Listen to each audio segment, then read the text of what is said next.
Assalamualaikum warahmatullahi wabarakatuh. Perkenalkan, saya Renata Ayu Alienta dengan NIM 251186260669, kelas 2A. Di sini, saya ingin menyelesaikan tugas UTS saya, mata kuliah belajar dan pembelajaran, dengan dosen pengampu Bapak Dr. Abdoluddin, SPDI, MPDI. Langsung saja masuk ke penjelasannya. Poin pertama, jelaskan pengertian dan ciri-ciri belajar dan pembelajaran. Saya ingin menjelaskan pengertian belajar. Belajar adalah suatu proses usaha yang dilakukan seseorang secara sadar untuk memperoleh perubahan dalam dirinya. Perubahan tersebut dapat berupa pengetahuan, sikap, keterampilan, kebiasaan, maupun pola pikir sebagai hasil dari pengalaman, latihan, serta interaksi dengan lingkungannya. Dengan kata lain, seseorang dikatakan belajar apabila telah melakukan suatu kegiatan. Ia mengalami perubahan ke arah yang lebih baik. Belajar tidak hanya terjadi di sekolah, tetapi juga dapat berlangsung di rumah, masyarakat, maupun pengalaman sehari-hari. Contohnya nih, seseorang anak belajar berbicara dari keluarganya, belajar sopan santun dari lingkungan, dan belajar membaca di sekolahnya. Adapun ciri-ciri belajar adalah sebagai berikut. Yang pertama, belajar menyebabkan terjadinya perubahan perilaku, misalnya dari tidak bisa membaca menjadi bisa membaca. Kedua, perubahan tersebut bersifat relatif permanen atau menetap. Yang ketiga, perubahan terjadi karena pengalaman dan latihan, bukan karena kebetulan saja. 4. Belajar dilakukan secara sadar dan memiliki tujuan. 5.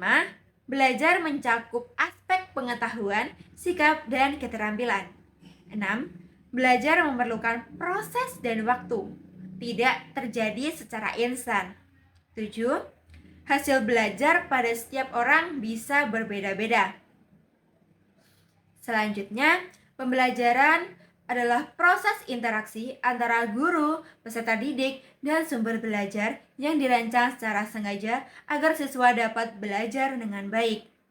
Pembelajaran merupakan kegiatan yang dilakukan guru untuk membantu siswa memperoleh pengetahuan, keterampilan, dan sikap.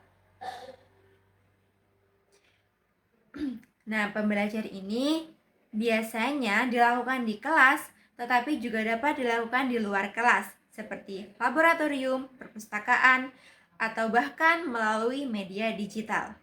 Ciri-ciri pembelajaran yaitu memiliki tujuan yang jelas. Ada guru, siswa, serta bahan ajar. Dilaksanakan secara terencana, menggunakan metode, strategi, dan media tertentu. Terjadi interaksi dua arah antara guru dan siswa.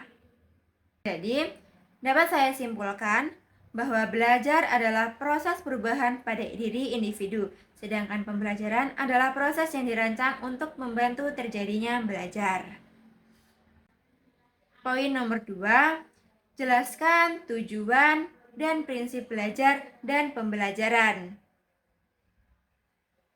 Tujuan belajar pada dasarnya adalah untuk meningkatkan kualitas diri seseorang. Dengan belajar, seseorang menjadi tahu, lebih terampil, dan lebih dewasa dalam berpikir maupun bertindak. Tujuan belajar yang pertama dapat menambah ilmu pengetahuan dan wawasan. 2. Mengembangkan keterampilan tertentu. Yang ketiga, membentuk sikap positif dan karakter baik. 4.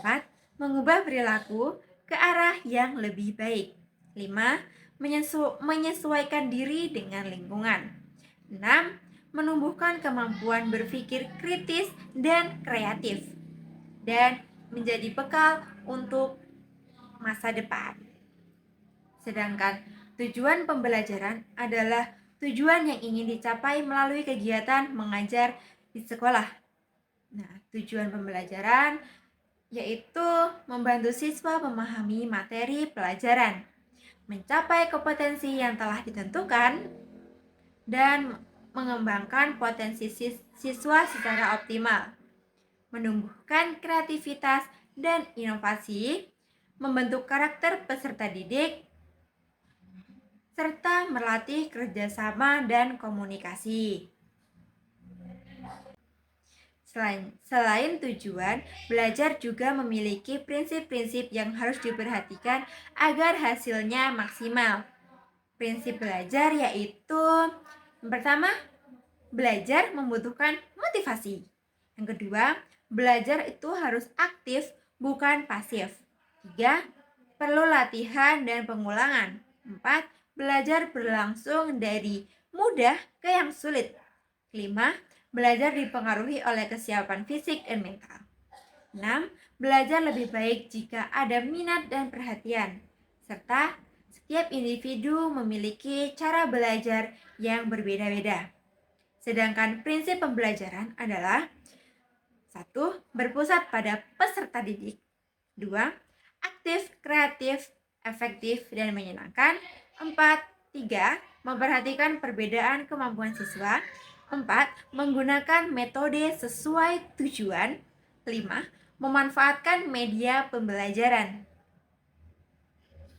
6. Mengevaluasi secara berkala. Nah, dari penjelasan tersebut dapat saya pahami bahwa tujuan dan prinsip belajar sangat penting agar proses pendidikan dapat berjalan dengan baik. Selanjutnya saya ingin menjelaskan poin nomor 3. Jelaskan pengertian, perbedaan, implementasi, pembelajaran, dan referensi bacaan. A. Teori behavioristik. Teori ini adalah teori belajar yang menjelaskan bahwa belajar merupakan proses perubahan tingkah laku yang dapat diamati secara nyata karena adanya hubungan stimulus dan respon. Nah, stimulus adalah rangsangan, sedangkan respon adalah reaksi atau tanggapan dari peserta didik. Menurut teori ini, seseorang dianggap telah belajar apabila telah terjadi perubahan perilaku setelah diberikan latihan atau pengalaman tertentu. Teori ini menekankan bahwa faktor lingkungan sangat berpengaruh. Jika lingkungan memberikan rangsangan yang baik dan teratur, maka perilaku yang baik juga akan dibentuk.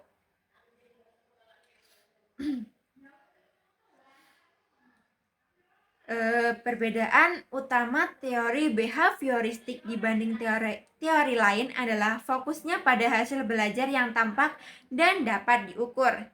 Yang dilihat bukan proses berpikirnya, melainkan perubahan perilaku setelah pembelajaran berlangsung. Misalnya, siswa yang sebelumnya tidak bisa membaca menjadi bisa membaca. Siswa yang belum hafal perkalian menjadi hafal. Nah, siswa yang sebelumnya sering terlambat menjadi disiplin. Teori behavioristik juga mengenal adanya penguatan atau reinforcement.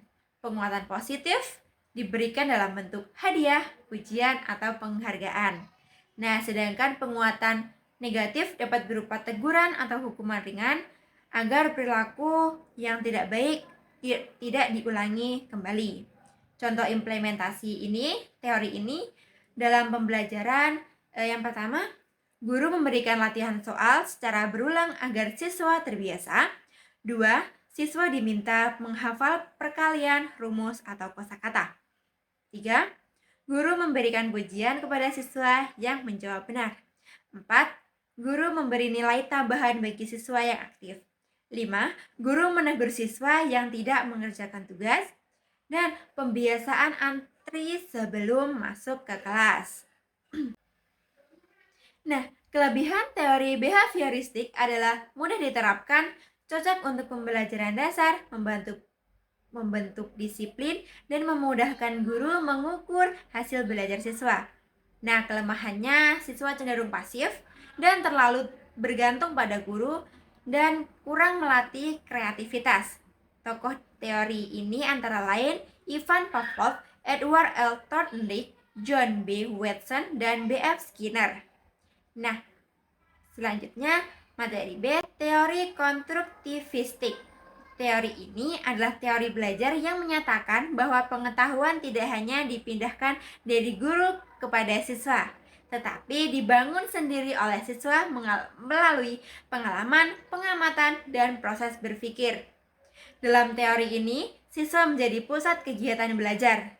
Menurut konstruktivistik, setiap siswa memiliki pengalaman dan pemahaman awal yang berbeda-beda.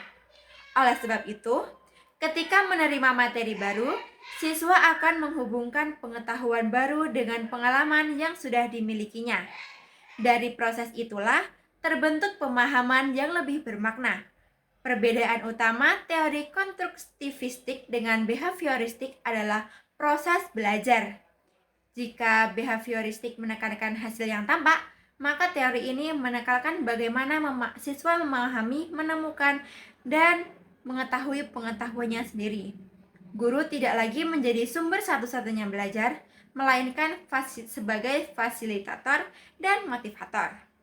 Dalam pembelajaran konstruktivistik, siswa didorong untuk aktif bertanya, berdiskusi, mencoba, meneliti, dan memecahkan masalah.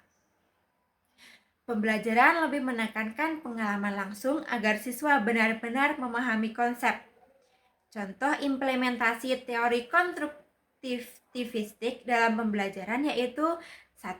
Guru membagi siswa ke dalam kelompok. 2. Siswa melakukan percobaan di laboratorium. 3. Siswa mencari informasi dari buku dan internet. 4. Guru memberikan masalah nyata untuk dipecahkan bersama. 5. Siswa mempresentasikan hasil diskusi di depan kelas. 6. Pembelajaran berbasis proyek. Yang ketujuh, kegiatan observasi lingkungan sekitar sekolah. 8. Tanya jawab aktif antara guru dan siswa. 9. Siswa membuat kesimpulan sendiri dari materi. 10. Guru meminta siswa membuat karya atau produk sederhana. Nah, kelebihan teori konstruktivistik adalah melatih berpikir kritis, meningkatkan kreativitas, membuat siswa aktif, serta menjadikan pembelajaran lebih bermakna. Namun, kelemahannya ada juga. Proses pembelajaran membutuhkan waktu yang lama, kesiapan guru lebih tinggi, dan tidak semua siswa langsung mampu belajar secara mandiri. Tokoh teori konstruktivistik antara lain Jean Piaget, Lev Vygotsky, dan Jerome Bruner. Sekian penjelasan materi untuk tugas UTS saya. Kurang lebihnya saya mohon maaf. Saya akhiri. Wassalamualaikum warahmatullahi wabarakatuh.